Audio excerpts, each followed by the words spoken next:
যুবক কান খুলে শোনো, ছাত্র কান খুলে শোনো, ব্যবসায়ী কান খুলে শোনো। তুমি মুসলমান, আমি তোমার দলীয় পরিচয় জানতে চাই না। তুমি মুসলমান, আমি তোমার বংশ পরিচয় জানতে চাই না। যতদিন তুমি মুসলমান থাকবে, নামে হোক আর কামে, কাফের বেঈমানরা তোমাকে ছাড়বে না। তোমাকে লড়াই করে বেঁচে থাকতে হবে, তোমাকে লড়াই করে দেশ সম্ভ্রম ইজ্জত হেফাজত করতে হবে।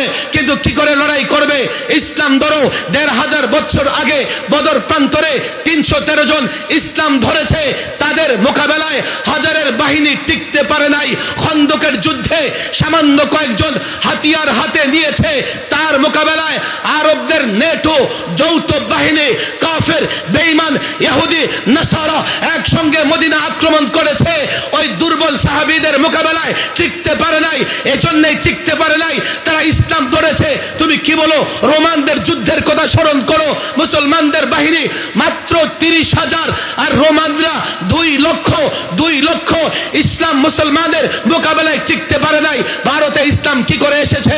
একজন যুবক যার নাম মোহাম্মদ বিন কাসিম, বয়স মাত্র ১৭, ভারত আক্রমণ করে সিন্ধু বিজয় করেছে, রাজা দাহিরকে পরাজিত করে এই ভারতের আকাশে ইসলামের পতাকা উড্ডীন করেছে।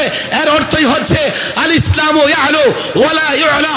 ইসলাম যদি ধরতে পারো, এই ভূখণ্ড পেয়েছি ইসলামের জন্য। ইসলাম যদি আঁকড়ে ধরি, ইসলাম যদি মেনে চলি, আল্লাহর কসম করে বলি, দিল্লি থেকে তেল আবিব পর্যন্ত, মস্কো থেকে ওয়াশিংটন পর্যন্ত গোটা দুনিয়ার কাফের বেঈমান ইহুদি চ্যালেঞ্জ করে দাও, লড়াইয়ের ময়দানে অবতীর্ণ হোক। আল্লাহর কসম, তাবেদার দোসর কাফের বেঈমান তোমাদের মোকাবেলায় এক মুহূর্ত টিকতে পারবে না।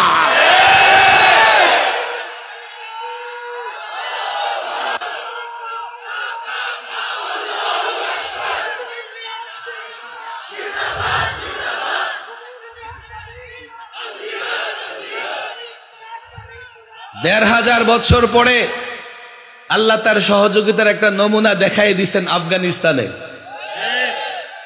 খন্দকের যুদ্ধে মুসলমানদের বিরুদ্ধে লড়াই করেছে আরবের সমস্ত কাফের গোত্র মিলে, আর ১৫০০ বছর পরে আফগানিস্তানের বিরুদ্ধে লড়াই করেছে নেটো বাহিনী নামে সব কাফের গোষ্ঠী।